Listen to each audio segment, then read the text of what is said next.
Bonsoir à tous et bienvenue dans Yes Weekend, votre émission culturelle du vendredi. Et ce soir, nous accueillons Ito Waya, le chasseur d'images de Bourail. Sommaire.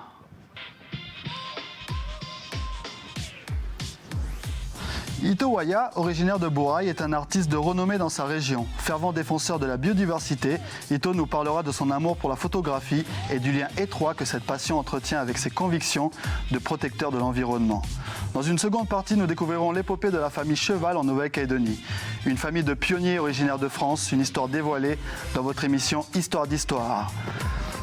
Mais tout de suite, je vous propose de regarder cette petite vidéo dans les yeux d'Ito.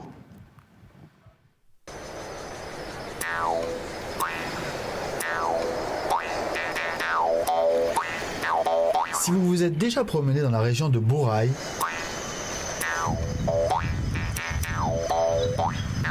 vous avez sans doute pu observer cette silhouette.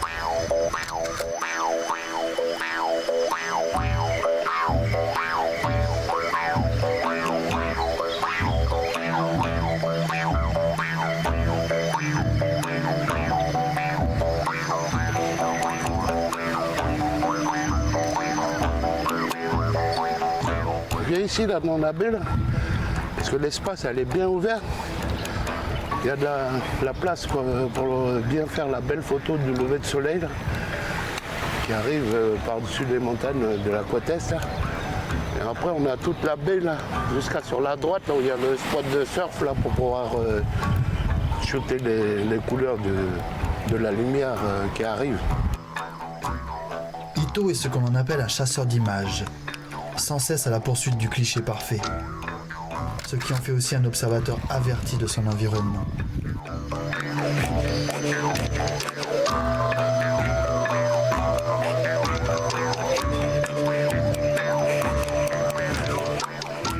Les bois sont les résidus qui viennent des inondations là, depuis la chaîne, mais on peut voir aussi la pollution qu'il y a. Il y a le plastique, des bouchons, des bouteilles.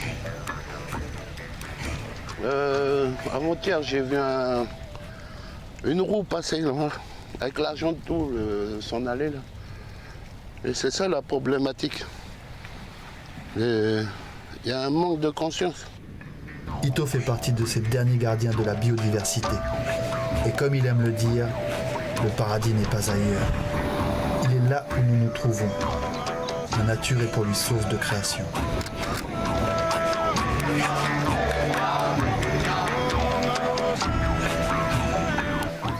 Chaque jour est un instant différent. Partir, être chasseur d'images, c'est de partir à la charge de l'instant. L'instant de la lumière, de tout ce qui fait et donne la vie. Il faut donner le temps au temps pour pouvoir attraper ces instants. Et l'autre chose qui est importante, c'est aussi de montrer qu'il y a une existence à côté de nous.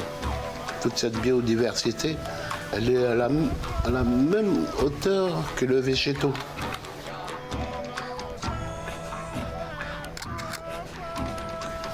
C'est pour ça qu'il faut protéger, valoriser et surtout avoir le respect de ces espaces qui contiennent tout ce qui fait la vie.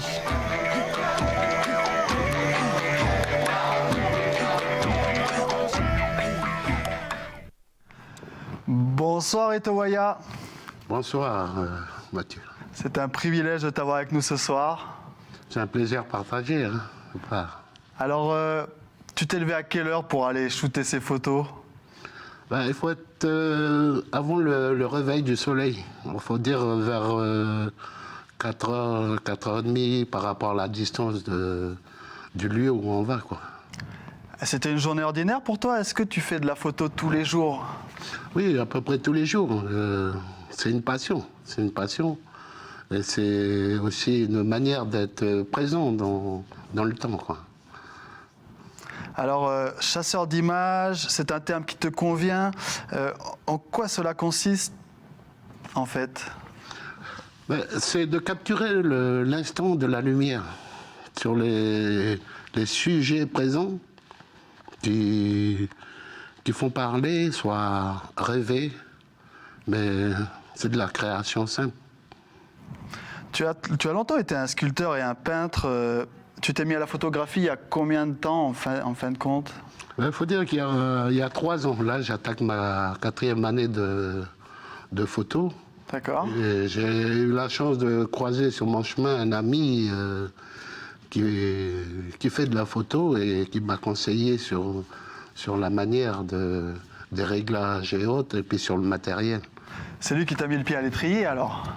Qui m'a accompagné. Il t'a Parce que accompagné. j'ai déjà fait de la photo il y a bien avant que je sois peintre et sculpteur. Finalement, une question que je me posais, mais où est-ce qu'on peut consulter tes photos? Où est-ce qu'on peut les voir? Les photos, on peut les voir sur le réseau FB. C'est ça, hein? Ouais, j'ai une page à moi où tous les 24 heures, j'essaie d'alimenter, de mettre l'image.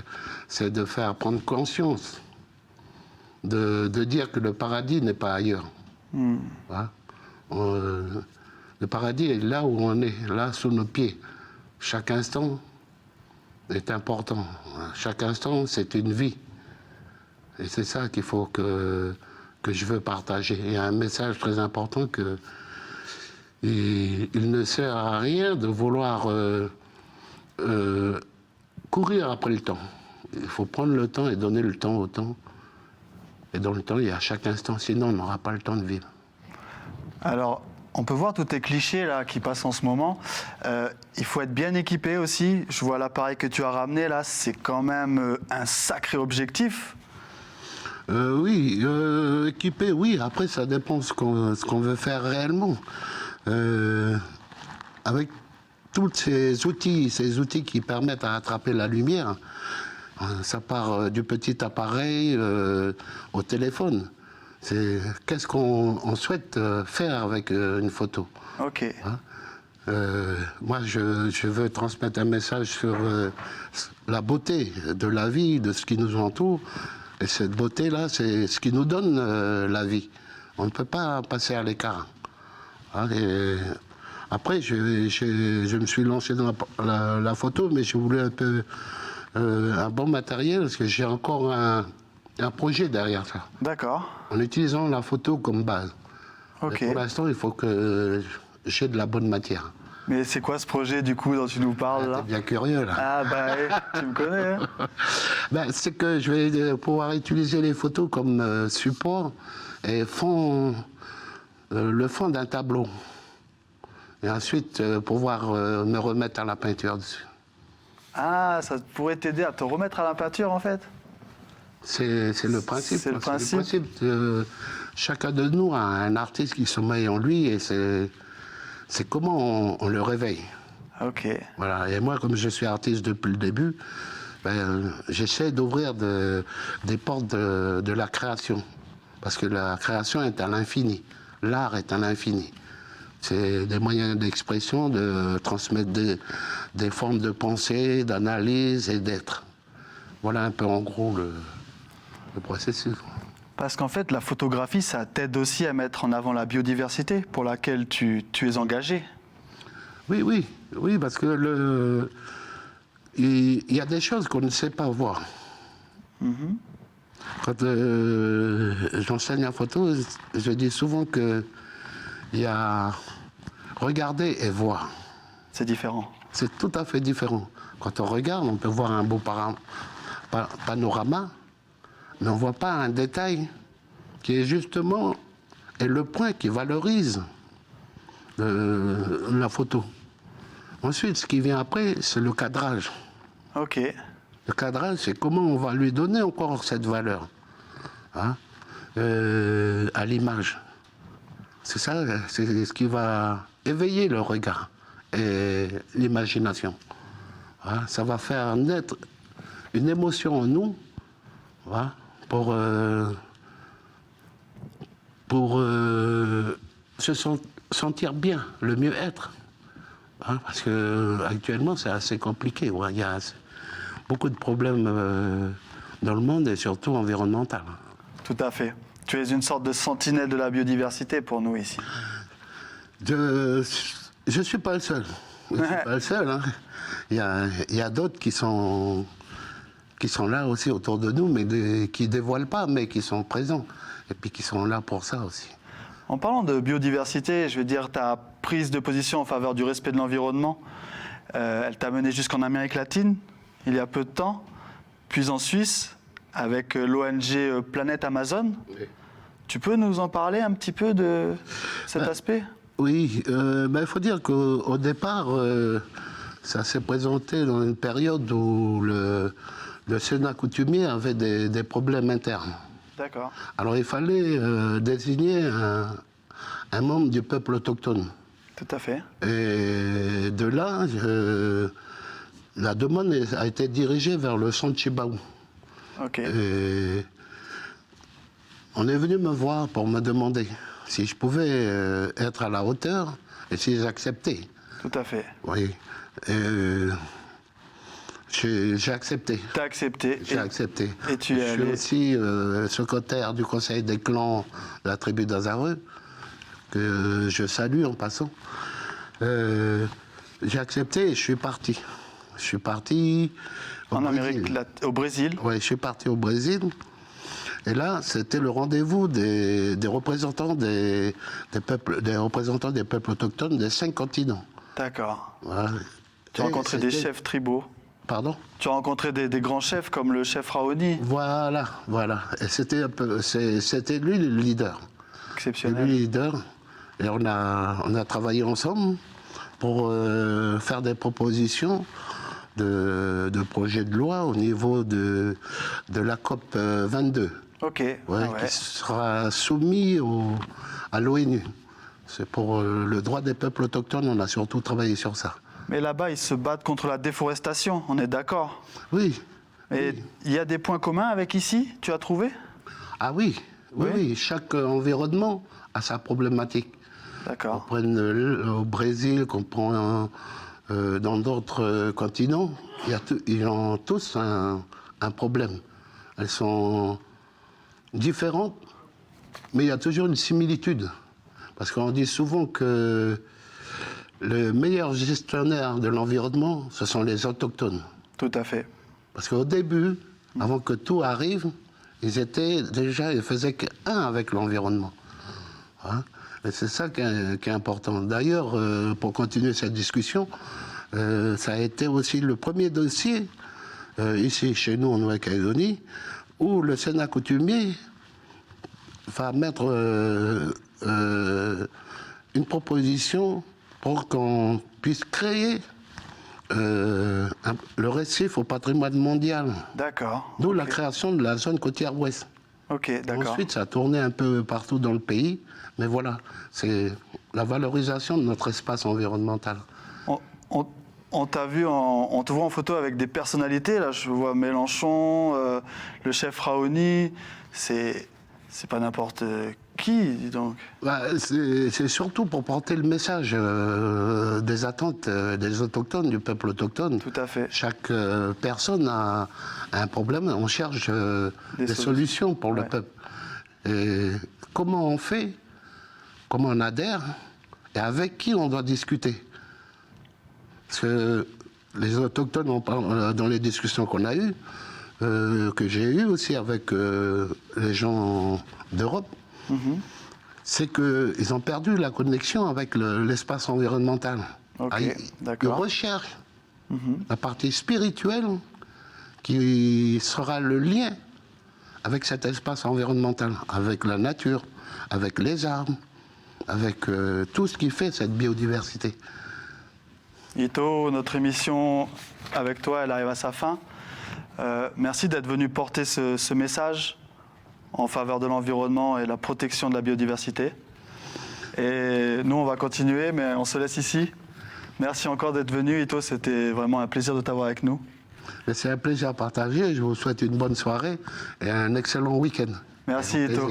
À bientôt. On se dit au revoir. Au revoir. Et tout de suite, nous allons retrouver votre magazine Histoire d'Histoire. Jingle.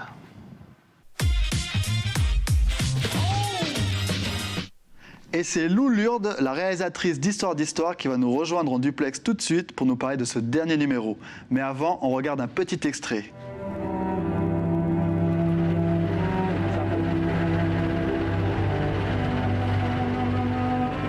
Je me présente, François Cheval, donc fils de Jean Cheval, lui-même descendant de Hippolyte Cheval, qui est venu s'installer en Nouvelle-Calédonie il y a très longtemps. Il y a 2 frères, Hippolyte et Timothée. Ils sont partis à l'autre bout du monde. Ils partent s'installer donc en Australie, à Sydney, là où ils vont ouvrir un petit restaurant qui s'appelle le Café Français.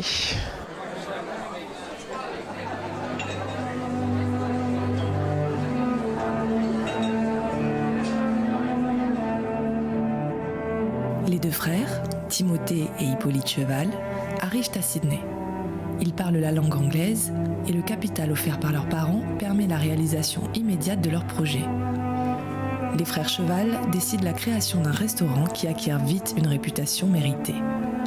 Dans ce pays anglais où la nourriture se compose surtout de viande bouillie et de jambon, ils vont faire triompher la renommée de la cuisine française. Eux qui n'ignorent aucun mystère des sauces savoureuses, ils ont tôt fait d'initier ces cuisiniers et bientôt toutes les personnalités de Sydney veulent avoir figure d'abonnés du Café Français. Bonsoir Lou, j'espère que tu te portes bien. Bonsoir Mathieu, ça va bien, merci. Alors raconte-nous un petit peu là, ce sujet qu'on va pouvoir découvrir ce week-end. Pourquoi ce choix, pourquoi cette famille? Qu'est-ce qu'elle a de si extraordinaire par rapport à d'autres peut-être? Alors déjà, ce qu'il faut savoir, c'est que la famille Cheval, c'est une des premières familles de colons libres qui viennent s'installer en Nouvelle-Calédonie. En plus, elle a un lien avec la famille Délé, donc je trouvais ça intéressant de lier les deux, comme j'ai déjà fait un numéro sur la famille Délé. D'accord. On pourra recouper certaines informations. Excellent. Et du coup, pour toi, quels sont les faits, si on peut dire, les plus marquants qu'on peut retenir de cet épisode? C'était surtout pendant le tournage, donc en faisant les recherches, qu'on s'est rendu compte que la famille Cheval, à un moment donné, s'est scindée en 2 branches. Grâce au tournage, on a pu, si tu veux, réunir les descendants des 2 branches. Et c'était la première fois qu'ils se rencontraient. Et je trouvais ça super, puisqu'ils ont pu parler de leur arbre généalogique et puis s'apprendre mutuellement des choses. Et j'ai trouvé ça très bien. Du coup, grâce au tournage, finalement, ces 2 branches familiales se sont rejointes grâce à ton tournage, c'est bien ça? Peut-être pas les 2 branches, mais en tout cas, certaines personnes, certains descendants de ces 2 branches, oui. Vous avez créé du lien. On a créé du lien. Excellent. Alors dis-moi, c'est un travail d'investigation que tu fais là pour pouvoir réaliser ces sujets. Est-ce que tu y prends goût? Est-ce que c'est captivant? Tu peux nous raconter? Ah oui, moi j'adore ça, chercher, déjà apprendre les histoires de toutes ces familles, je trouve ça passionnant. Et puis en plus, avec les rencontres que je fais au fur et à mesure des tournages, puisque ça fait quand même 2 ans que je fais ça maintenant, j'ai des contacts qui me permettent d'avoir des documents d'archives, de m'apprendre certaines choses. Au fur et à mesure que l'écriture se fait, les choses deviennent plus précises, donc je peux poser les bonnes questions, et ça, je trouve ça bien. Le fait de comprendre vraiment qui et comment ils en sont arrivés là. C'est carrément captivant tout ce que tu nous racontes là. Écoute, Lou, on arrive à la fin, du coup, avec toi. On te remercie d'être venu encore une fois en plateau, enfin en duplex plutôt. De rien. Et on se dit à bientôt. À bientôt Mathieu. Au revoir. Au revoir. Et du coup, votre magazine inédit d'histoire, c'est ce samedi à 18h. Et n'oubliez pas que vous pouvez retrouver toutes nos émissions sur caledonia.nc. Tout de suite, nous retrouvons Stéphanie Marlier pour les idées sorties. Salut Steph. Salut. Comment ça va? Ça va bien. Alors raconte-nous, qu'est-ce qu'on va pouvoir découvrir pour les idées de ce week-end? Alors donc si ce samedi 1er mai entre 6h et midi vous êtes du côté donc du Mont d'Or et que vous aimez les plantes, une petite balade au marché municipal s'impose et en prime le muguet sera à l'honneur, donc si vous voulez en offrir à l'un de vos proches, donc ça tombe bien. Donc j'en profite pour vous souhaiter à toutes et à tous donc une bonne fête donc du travail. Merci Steph. Donc besoin de prendre l'air, besoin d'évasion, cap sur le parc des Grandes Fougères pour la fête des prestataires, donc ce dimanche 2 mai dès 8h30. Donc différentes activités vous seront proposées à des prix exceptionnels allant de 500 francs à 1000 francs pour une durée donc allant de 15 minutes à 1 heure. Donc randonnée pédestre, randonnée ornithologique, Wow. footback, ou encore sophrologie. Oui, footback, c'est une trottinette à grosse roue, on va dire. Ok. Ou encore sophrologie, donc un moment sympa donc à passer en famille. Et enfin, sachez que la saison donc, du chapiteau démarre sur les chapeaux de roue, donc sur la commune de Vaux. Donc ça sera du 3 au 24 mai. Donc ça se passe au marché communal, donc entre danse, pièces de théâtre, cirque ou encore rencontres avec les artistes et repas partage. Donc petits et grands y trouveront leur bonheur. D'ailleurs, pour vous donner un avant-goût de ce qui vous attend, donc là c'est un petit extrait donc, du spectacle Terre et Ciel de la compagnie de Moebius Danse. Donc regardez.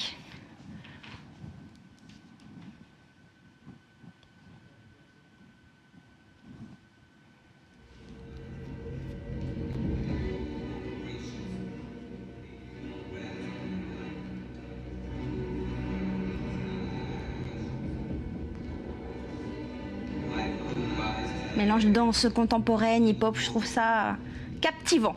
Effectivement. Donc voilà, c'est du 3 jusqu'au 24 mai, donc sur la commune de Vaux. Merci beaucoup, Steph. Merci, pour ces Mathieu. sorties.